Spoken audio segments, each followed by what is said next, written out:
Welcome to another deep dive. Today we're doing things a little differently. We're going to time travel, not 3 years, but through a single date, exploring January 3rd across history. Well, that sounds intriguing. I'm ready to jump in. Me too. And we're going to use some pretty cool information pulled from the Arabic Wikipedia entry for January 3rd to guide us. Using that as a lens, we'll see how this one date played out across different cultures and historical moments. Should be fun. Absolutely. And while we think of it as January 3rd in the year 2024, the Islamic calendar tells a different story. It actually corresponds to Westinian 1445. Right. Different calendars, different ways of marking time. It's a good reminder that even something as basic as a date can have multiple interpretations. The Islamic calendar, you see, is lunar. Lunar. Yeah. It's based on the cycles of the moon, unlike the Gregorian calendar, which is solar, like the one most of the world uses these days. So because of that, dates in the Islamic calendar shift about 11 days earlier each year compared to the Gregorian calendar. Exactly. Okay, enough calendar talk. Let's open up this January 3rd time capsule and see what we find. Perfect. Where should we start? How about some early history? A bit of innovation, perhaps. I like it. Well, in 1496, we have Leonardo da Vinci putting a flying machine he designed to the test. Of course, we all know da Vinci as this amazing artist. A true Renaissance man. Exactly. But he was also an inventor, an engineer, even a scientist. His curiosity knew no bounds. That's what's so fascinating about him. And while that particular flying machine didn't actually take flight, it tells us a lot about Da Vinci's drive. Always pushing boundaries. Always ahead of his time. His notebooks are just incredible, Yeah. packed with sketches and ideas that were centuries ahead of their time. Many of them inspired by nature, too, by the way. Like biomimicry. Exactly. Yeah. He was observing nature and then applying those principles to his inventions. Fascinating stuff. Even his so-called failures are fascinating, right? Absolutely. They offer a glimpse into his process, his way of thinking. Now, fast forward a few centuries to 1809, and we meet Nicolas Appert over in France. He stumbles upon something huge, a method of food preservation that changed everything. Canning. It revolutionized how we eat, how we store food, even food safety. It's hard to imagine life without it. I know, right? Before canning, fresh food was so limited by geography, the seasons. Appert changed all that. His method not only made food last longer, but also meant it could be transported over long distances. Huge for global food security. It's amazing how seemingly small innovations can have such massive ripple effects. Okay, let's switch gears now. From kitchens to a period of massive upheaval. Upheaval. Yeah. January 3rd, 1521 marks the day Pope Leo X excommunicated Martin Luther. Whoa, okay, now we're talking about a seismic event. That act ignited the Protestant Reformation. Huge implications, right? Europe's religious and political landscape transformed. The Catholic Church at that time, it held immense power. It shaped everything, from people's spiritual lives to the decisions of kings. Luther challenging that authority was a radical move. It led to so much change. New Protestant denominations emerging and basically altering the course of Western Christianity. You can still feel the effects of that event, even today. Okay, fast forward again to 1917.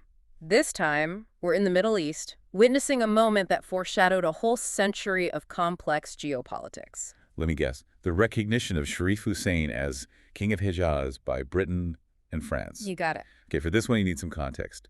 World War I was raging.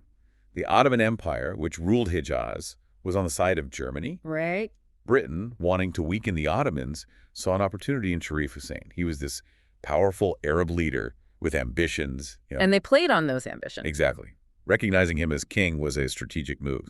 Stir up some Arab nationalism, open up a new front against the Ottomans. It's fascinating how those decisions made during wartime can have consequences that ripple out for decades. Oh, absolutely. This one had huge implications, shaping the future of the Middle East, contributing to the alliances, the conflicts, the whole tangled web that we see even today. It's a lot to unpack. Okay, let's shift gears again. This time to something a little more, glamorous. How about discoveries and archaeological wonders? I'm listening. Okay, 1924. Howard Carter unearths the sarcophagus of Tutankhamun. Oh, now that's an image. It captured the world's imagination. The discovery of King Tut's tomb. More than just an archaeological win, it sparked a global fascination with ancient Egypt. A cultural phenomenon. Totally. Egyptomania was everywhere, from art and fashion to architecture and literature. Even today, you see images and symbols from the tomb, instantly recognizable. It's amazing how this one civilization continues to capture our attention. Plus, don't forget all the talk about a curse. Oh, yeah. The rumors that disturbing the pharaoh would unleash bad luck. Gave the whole thing a little extra mystery. It's funny, isn't it? Even in our modern world, we're still drawn to those stories of ancient curses and the unexplained. I guess a part of us always wants to believe in the mystical. I think you're right. Okay, ready to explore a different side of January 3rd. A difference? A date marked by conflict and tragedy. Ah, yes. It's important to remember those aspects too, right? Those events, while difficult, they remind us of the human cost of conflict. They're a part of the story, a part we can't shy away from. So in 1935, we have Italy, under Mussolini's fascist regime, invading Ethiopia, a grim reminder of what happens when ambition goes unchecked. And of the devastating consequences of war, of course. Sadly, the League of Nations at the time wasn't able to stop these large-scale conflicts. It was a blatant act of aggression. Mussolini saw Ethiopia as a way to expand Italy's power and prestige. But the Ethiopian people resisted fiercely. And the conflict ultimately exposed just how brutal fascist ideology really was. The human cost was terrible. From one tragedy to another, fast forward to 2004 with the Flash Airlines Flight 604 crash in the Red Sea. Heartbreaking. A reminder of how quickly things can go wrong, even with advancement in technology and safety. A somber reminder about the risks we face even with air travel. Sadly, the violence continues. In 2015, we have the terrorist group Boko Haram. They launched that devastating attack on the town of Bagaga in Nigeria. Horrific. The Buga attack was just brutal, aimed at innocent civilians. It really underscores the global threat of extremist groups and the need for cooperation to combat them. We have to address the root causes that allow these groups to take hold. Absolutely. And on that same note, we have January 3rd, 2020, the assassination of Iranian General Qasem Soleimani and Iraqi militia leader Abu Mahdi al-Mohandis in that U.S. airstrike. Global shockwaves. It instantly escalated tensions between the United States and Iran. Everyone was worried about a wider conflict breaking out. The whole situation just highlighted how complex the geopolitics of the Middle East really are. And to really emphasize that cyclical nature of violence, more recently in 2024, we have those bombings in Kerman, Iran, during a memorial for Soleimani. It's just tragic. Proof that these deep-seated conflicts, they can persist for generations. Achieving lasting peace, especially in regions with such deep divisions and mistrust, it's incredibly challenging. It really makes you think. A single date and all these layers of history, from innovation to tragedy, ambition to despair, it's incredible. It really is. But hey, January 3rd isn't all doom and gloom. It's also a date marked by triumphs, discoveries, and even a bit of hope. We'll delve into those after a quick break.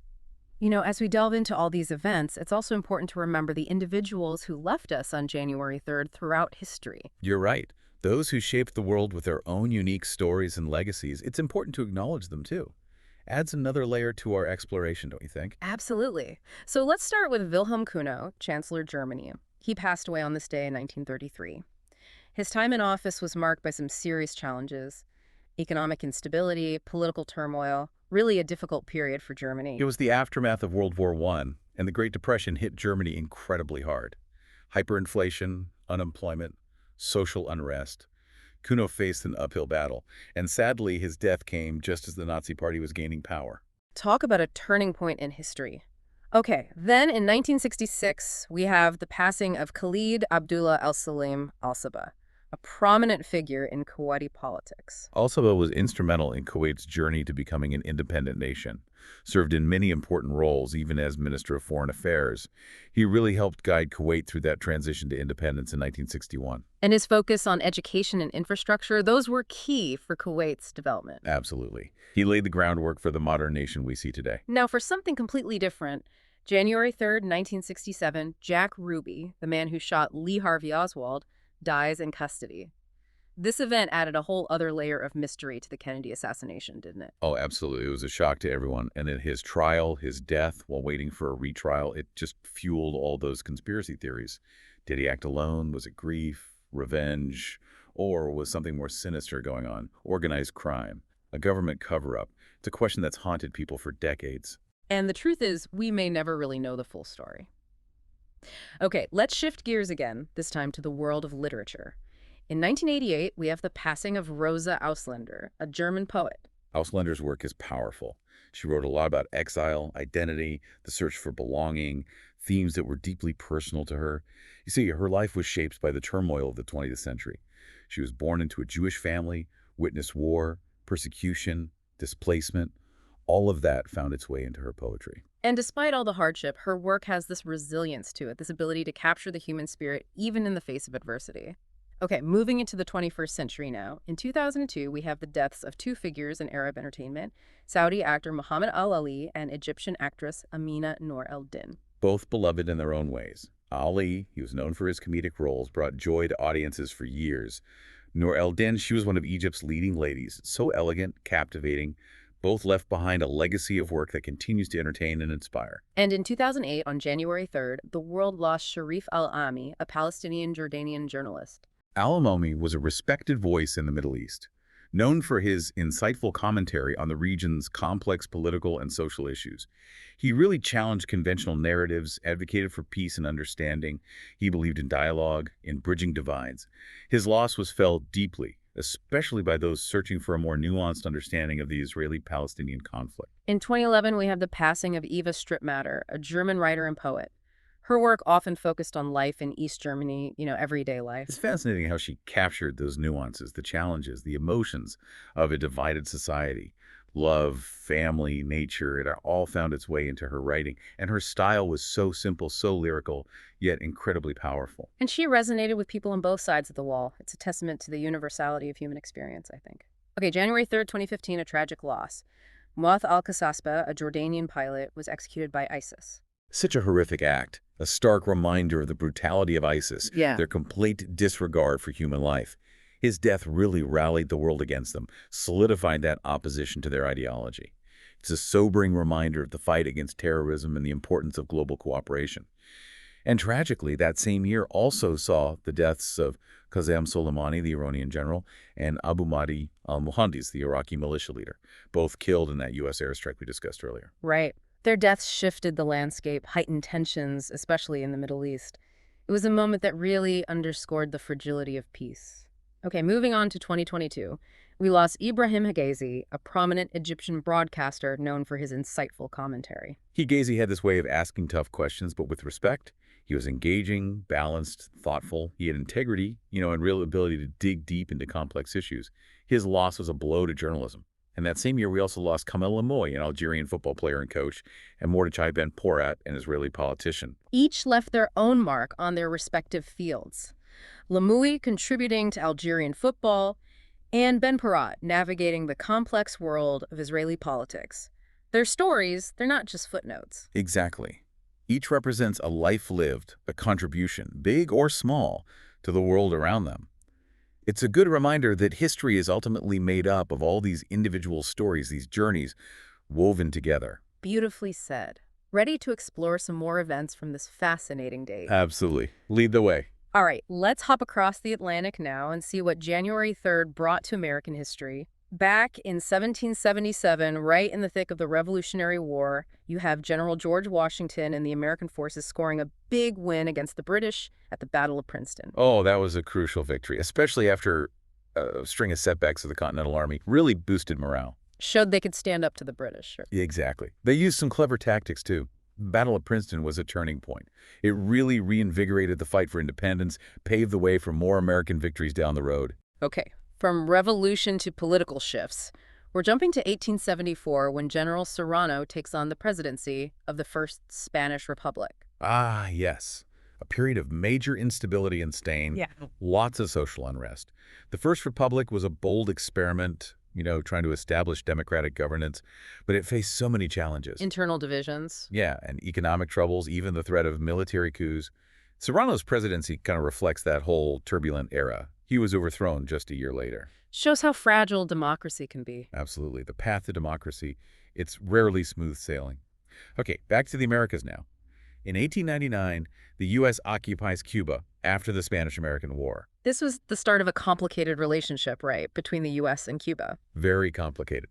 Initially, the U.S. wanted to help Cuba gain independence, but it also raised concerns about American imperialism, about their influence in the region. And that U.S. presence in Cuba, it continued in different ways throughout the 20th century. It definitely shaped Cuba's political and economic landscape. Okay, let's shift focus now to the Ottoman Empire. The Ottoman Empire. Yeah. In 1914, Enver Pasha, a powerful Ottoman military leader, becomes Minister of War. He was a controversial figure, no doubt. In what way?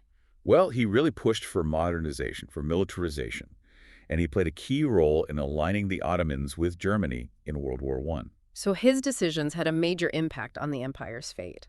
Absolutely. Ultimately, it contributed to its collapse. Okay, let's change gears again, move to the world of arts and culture. Sounds good. In 1939, the first edition of a prominent Egyptian culture magazine hits the scene. Interesting. What kind of impact did that have? It was a big deal for Egyptian intellectual and cultural life. It gave writers, artists, intellectuals a platform to discuss all sorts of topics. A reflection of what was happening in Egypt at the time. Exactly. A place to explore new ideas, promote Egyptian literature and art, cultivate a sense of national identity. Yeah. And speaking of cultural milestones, in 1956, Iraq launched its television broadcasting. Wow, becoming the second Arab country after Egypt to embrace this new technology. TV had such a transformative impact on society, brought news and entertainment right into people's homes. Changed how people got their information, how they viewed the world. Completely. It shaped popular culture, influenced public opinion, and it opened doors for creative expression, too.